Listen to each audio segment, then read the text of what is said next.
मैं Munna Lal Shukla, RTI activist और world civil RTI human rights forum से मैं बताना चाहूँगा कि यहाँ भूमि अधिग्रहण का मामला जो आईएम रोड सैदापुर के लोगों की समस्या है, उस पर हम लोग शीघ्र ही बात करने वाले हैं। हम आपको बताने वाले हैं, इस वीडियो को आखिर तक देखें। और उसके संदर्भ में एक महत्वपूर्ण बात आज हुई है, हम उसको बताएंगे। इस चैनल को सब्सक्राइब करें और इसको पूरा देखें और ज़्यादा से ज़्यादा लोगों को शेयर करें और अपनी राय दें उसमें।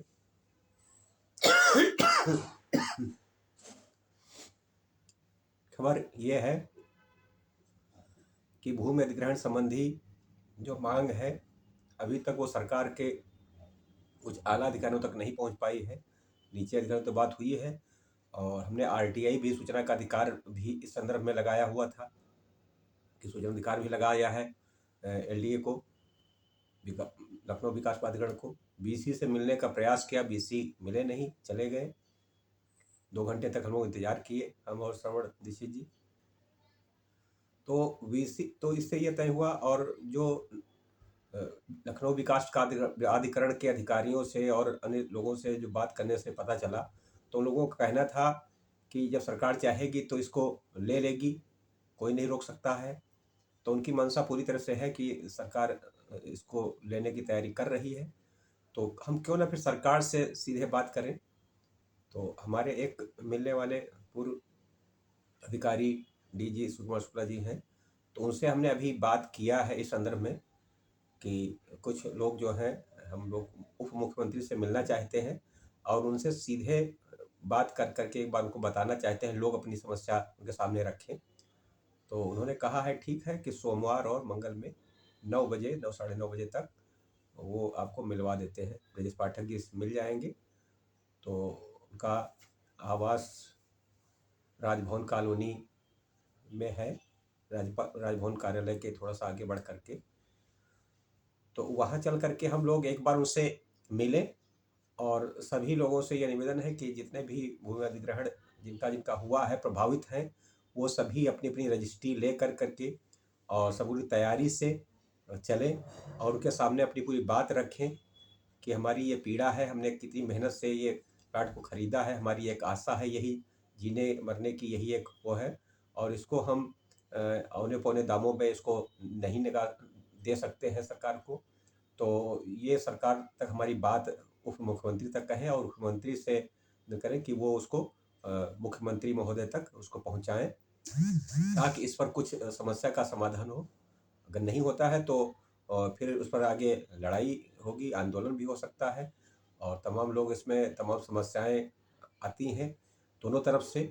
तो ये ना होने पाए, इसलिए एक शांति का प्रस्ताव पहले लेकर करके उनके सामने चला जाएगा कि किसी भी क्योंकि हमारा संगठन भी जो है, जो world civil RTI women rights forum है, उसका मकसद यह है कि किसी भी समस्या का समाधान शांतिपूर्वक, शांत तरीके से हो। तो हम सरकार से उस पर एक बार बात करेंगे।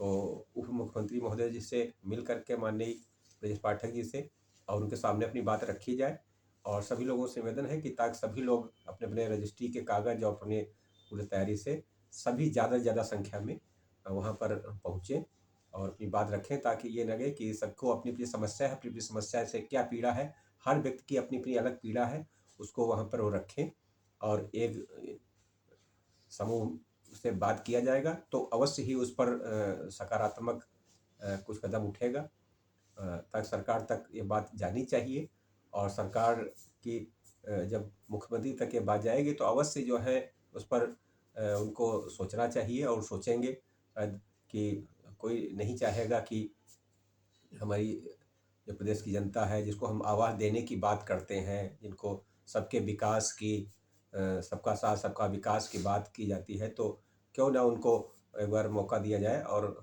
और ये भूमि अधिग्रहण कानून जो 2013 बना है, वो भी यही कहता है कि किसी की 70% से 80% तक राय पहले ले करके फिर भूमि अधिग्रहण किया जाए। किसी को जबरन भूमि से ना हटाया जाए, उसका आसरा है कि इसने कितनी मेहनत से उसको उस आश्रय को बनाने के लिए वो प्लाट लिया होगा। किसान से भूमि वो खरीदी गई, उधरी और उसके बाद में उसको अचानक में लोगों को जब पता चलता है कि ये भूमि तो सरकार ले रही है और बिना कोई अनुमति की, बिना वहाँ के जो प्रधान थे उसको भी कैसे उन्होंने लिया अपने व्यक्तिगत दबाव से, बाकी कोई लोगों की राय नहीं थी, तो बिना राय के ले लिया जाना ये कानून के विरुद्ध भी है। ताकि ये मामला आगे कोर्ट में जाएगा, आंदोलन चलेगा, कोर्ट में भी जाया सकता है। तो इसको इससे सबसे पहले एक शांतिपूर्वक वार्ता हो और वार्ता में ये बात उनके सामने खुल के रखी जाए, ताकि ये बात हो कि लोगों की समस्या है कि लोग सहमत नहीं हैं, उनको जो है इसलिए ये भूमि उनकी छोड़ कर के बाकी भूमि अधिग्रहित किया जाए। तो किसी को जबरन भूमि अधिग्रहण ना कि कराया जाए। तो इस पर जो है सरकार से एक वार्ता होने के लिए ये एक प्रयास है और इस पर सब लोग तैयार हो। तो सोमवार और मंगलवार को सुबह 9 बजे सब लोग तैयार रहें और चल कर के वहाँ उनसे बात किया जाएगा। तो आप लोग तैयारी करें और सबसे बताएँ ये बात, ये खबर को, ताकि ज़्यादा से ज़्यादा लोगों को ये सबको खबर पहुँचे कि सरकार के सामने हमारी बात पहुँचने का एक अवसर है आपके पास। तो आप सीधे कहीं और कहीं इधर-उधर बातें ना कर के, तो सीधे बात मुख्यमंत्री जैसे के सामने रखें और उनकी बात उप मुख्यमंत्री महोदय जी, माननीय जी, वो उसको माननीय मुख्यमंत्री जी के सामने रखें। तो इस प्रकार से जनता की समस्या का हल हो सकता है, शांतिपूर्वक हल हो सकता है, बिना किसी कोई विवाद के। तो शांतिपूर्वक हल समस्या का हो जाए, तो ये यही सभी का उद्देश्य है, हमारा भी उद्देश्य है और आप लोग भी चाहते हैं, सभी लोग चाहते हैं। कोई सड़क पर निकलना कर लड़ना नहीं चाहता है, कोई आंदोलन करना बहुत कोई अच्छा काम नहीं है, वो तो आखिरी हथियार होता है, उसको लोग प्रयोग करते हैं। लेकिन उसके पहले हमें शांतिपूर्वक ज़रूर बात करनी चाहिए। जब भी कोई युद्ध हुए हैं तो शांतिपूर्वक प्रयास किया गया है। जब महाभारत का युद्ध हुआ तो श्री कृष्ण भगवान ने उसमें शांतिपूर्वक प्रस्ताव दुर्योधन के सामने जाके रखा, शांति दूत बनकर गए। दुर्योधन ने उनका अपमान भी किया।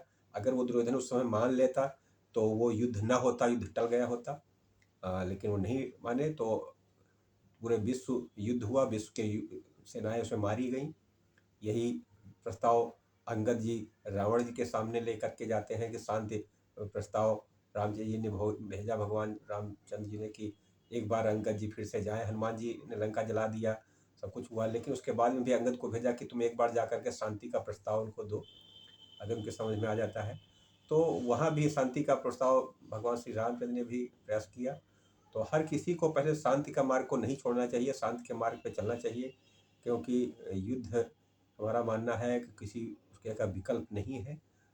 ये अंतिम विकल्प के रूप में जो लोग लेते हैं, वो युद्ध तो विनाशकारी ही होता है सभी पक्षों के लिए।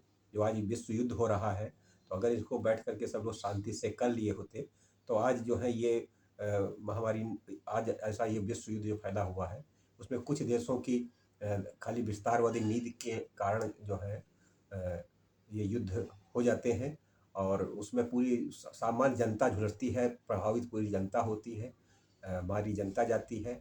वहाँ की बिल्डिंगें, वहाँ के भवन, वहाँ का सारा काम ध्वस्त हो जाता है, वहाँ की आने वाली संस्कृति नष्ट हो जाती है, सब कुछ नष्ट हो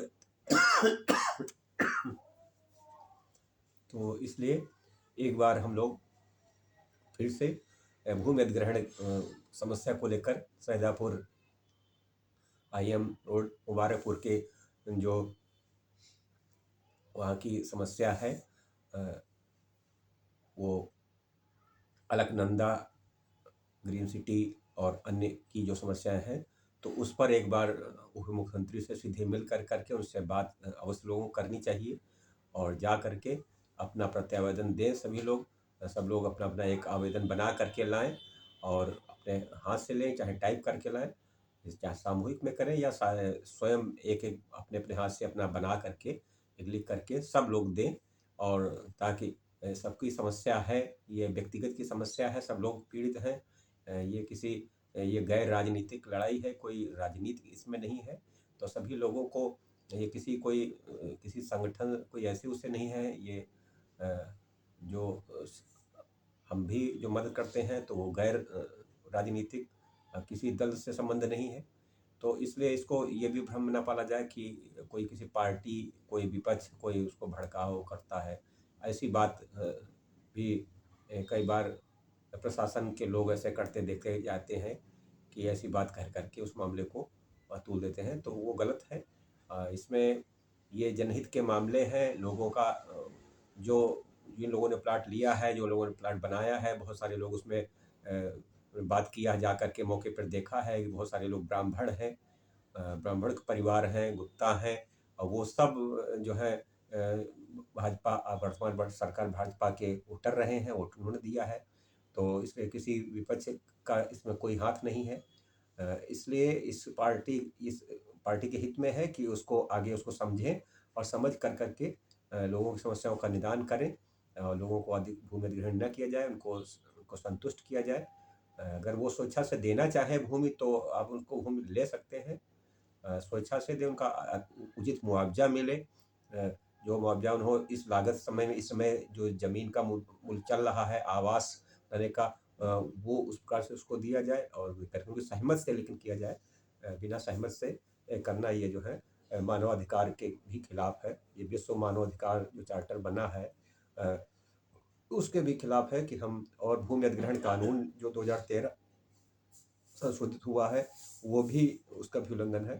तो कानून की दृष्टि में रख करके, कानून की नज़र में उसमें रह करके हर किसी को काम करना चाहिए। ये क्योंकि ये जनता के पैसे से सारा काम होता है। जनता टैक्स देती है तो उससे टैक्स से ही सारे सरकारी काम चलते हैं, और फिर वोट देती है तो जनता चुनती है इसलिए कि कल को हमारी ये सरकार हमारे लिए काम करेगी। तो ये सबकी सरकार है, सबके लिए काम करना चाहिए। तो इस बात को यहीं तक कर के सब लोग इस पर भूमि अधिग्रहण कानून को लेकर के एक बार फिर से बहुत बहुत सब लोगों को धन्यवाद। और सब लोग चल करके वहाँ बात करें, आज ही तैयारी करें, अपना अपना पत्र बनाएं, और पत्र बना करके सोमवार को या मंगलवार को सुबह 9 बजे राजभवन कॉलोनी उप मुख्यमंत्री के आवास तक पहुँचे और अपनी बात वहाँ पर रखें। धन्यवाद, बहुत बहुत धन्यवाद। अगर ये चैनल अच्छा लगे तो इसको सब्सक्राइब अवश्य करें, क्यों सब्सक्राइब करेंगे तो आपके अन्य वीडियो हमारे आपके तक सीधे पहुँचेंगे। और आप उसमें कमेंट में जा कर के भी लिखिए कि हमारा ये प्लाट संख्या ये दिक्कत है हमारी। तो कमेंट में भी लिखें ताकि आपकी समस्या को अलग अलग ये सोशल मीडिया के द्वारा वहाँ तक बात पहुँच सके। अगर कोई भी अधिकारी इसको देखता है तो उससे भी निवेदन है कि इस बात को माननीय मुख्यमंत्री उप मुख्यमंत्री तक अवश्य इसको पहुँचाएँ, और ताकि लोग जो है अपनी समस्या वहाँ पर रख सकें। धन्यवाद।